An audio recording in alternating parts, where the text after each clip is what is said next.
Berikutnya, di sini akan muncul pertanyaan. Ya. Setelah kita masuk ke pendahuluan ini akan muncul pertanyaan. Ini perayaan Maulid, kan kelahiran Nabi Sallallahu Alaihi Wasallam. Ya. Baik, Nabi Sallallahu Alaihi Wasallam yang merupakan pemimpin anak Adam, Sayyidul Anbiya wal Mursalin. Kapankah beliau dilahirkan? Kapankah beliau dilahirkan? Ya, kalau yang populer setiap tahunnya dirayakan tanggal berapa? Tanggal 12 bulan 3. Ya, bulan 3 itu namanya Rabi al-Awwal. Kan begitu? Ya. Dan ini memang mayoritasnya seperti itu, tapi ini bukan kesepakatan ulama. Bukan kesepakatan ulama. Ada perbedaan pendapat dalam hari apa dilahirkan, tanggalnya. Bahkan ada perbedaan pendapat dalam bulannya. Dalam bulannya. Iya. Di antara ulama ada yang berkata Nabi SAW dilahirkan tanggal 2 Rabiul Awal. Ada yang mengatakan tanggal 8. Ada yang mengatakan tanggal 10. Ada yang mengatakan tanggal 12. Ada yang mengatakan tanggal 17 dari Rabiul Awal. Ya. Baik. Dan ada yang mengatakan bukan di Rabiul Awal, malah di bulan Ramadan. Di bulan Ramadan. Ya, dan ini bisa dibuka di buku-buku yang menjelaskan tentang kelahiran Nabi Sallallahu Alaihi Wasallam. Yang paling dekatnya mungkin Al-Bidayah wan Nihayah, dan selainnya itu akan ditemukan, dijelaskan perbedaan pendapat ini. Sampai Raja Al-Mudhaffar sendiri, ya, itu disebutkan bahwa perayaan Maulidnya itu tidak di satu hari itu saja, bukan di tanggal 12 saja. Tahun berikutnya berubah di tanggal ini, berubah di tanggal itu. Ya. Bahkan untuk keluar dari celah ini ada sebagian mengatakan Maulid itu tidak mesti tanggal 12. Dia boleh berpindah di tempat lain. Nah, ini untuk keluar dari masalah ini.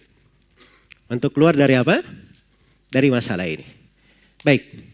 Sekarang yang menjadi permasalahan, sesuatu kalau memang itu sangat penting, tidak mungkin hal tersebut tidak tercatat.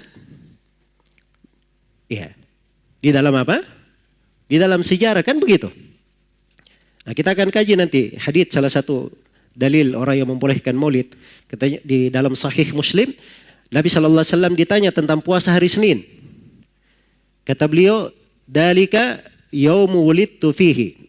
Dalika yauma wulidtu fihi wa yauma bu'idtu au unzila alayya fihi." Iya. Hari Senin itu adalah hari saya dilahirkan padanya. Atau hari saya diutus, diturunkan kepadaku. Baik, di sini Nabi SAW hanya menyinggung harinya. Hanya menyinggung apa? Harinya saja, hari Senin. Iya.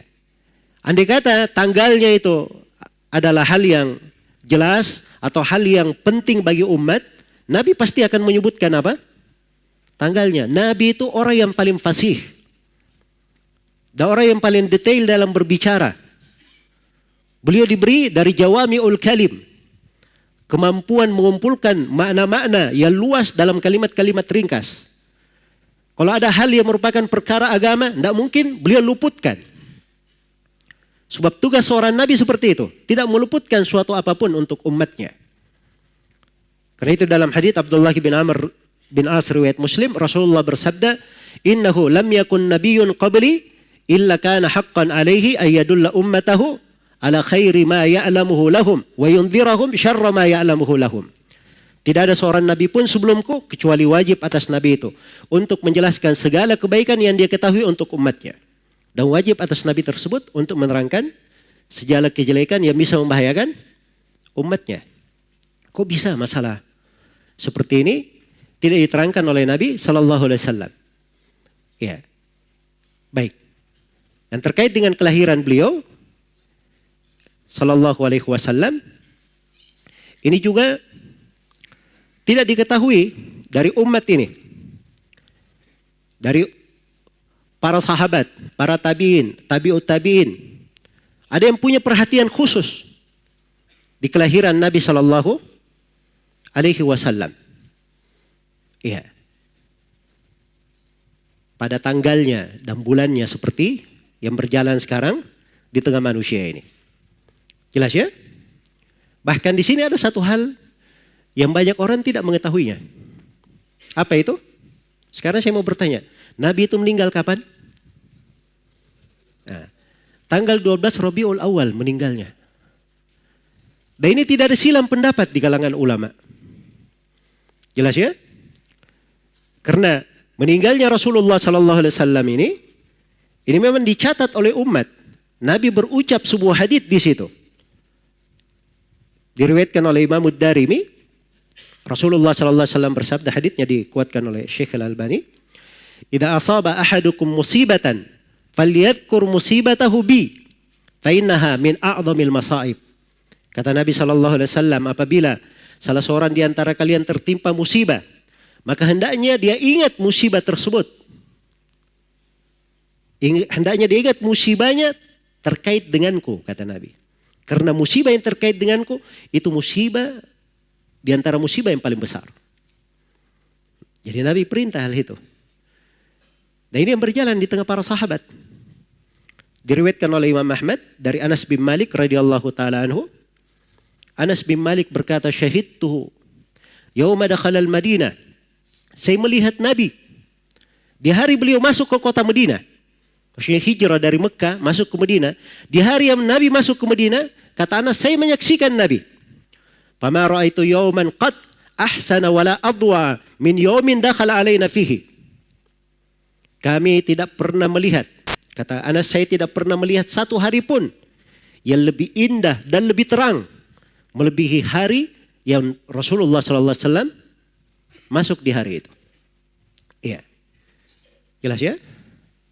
Masuk di hari tersebut. Tapi bersamaan dengan itu juga dia dicatat. Hari Nabi menginjakkan kakinya di kota Madinah, tiba dari Mekah berhijrah ke Madinah tanggal berapa di bulan berapa. Itu juga ada silang pendapat di kalangan ulama. Andai kata hal yang sangat penting, ini tidak akan ditelantarkan oleh umat yang beginian. Jelas ya? Kemudian kata Anas, wa syahidtuhu yauma mautihi, dan saya juga menyaksikan Nabi tatkala beliau meninggal. Fama ra'aitu yawman aqbaha wala adlama min yawmin mata fihi sallallahu alaihi wasallam. Saya lihat di hari beliau meninggal, saya tidak melihat ada hari yang lebih buruk, lebih gelap melebihi hari yang Rasulullah sallallahu alaihi wasallam meninggal di situ. Iya. Jadi andai kata tanggal 12 ini, tanggal 12 Rabiul Awal ini ada keistimewaan khusus pada setiap tahunnya. Iya. Maka pasti sudah menjadi perhatian kaum muslimin. Sudah menjadi apa? Perhatian kaum muslimin. Tidak mungkin hal-hal yang seperti ini ditinggalkan, ditelantarkan, sampai dilalaikan. Bayangkan 3 generasi. Semuanya lalai, tidak ada yang mengurusinya. Tiba-tiba datang yang belakangan, dia menganggap dirinya lebih pandai daripada yang pertama. Ya.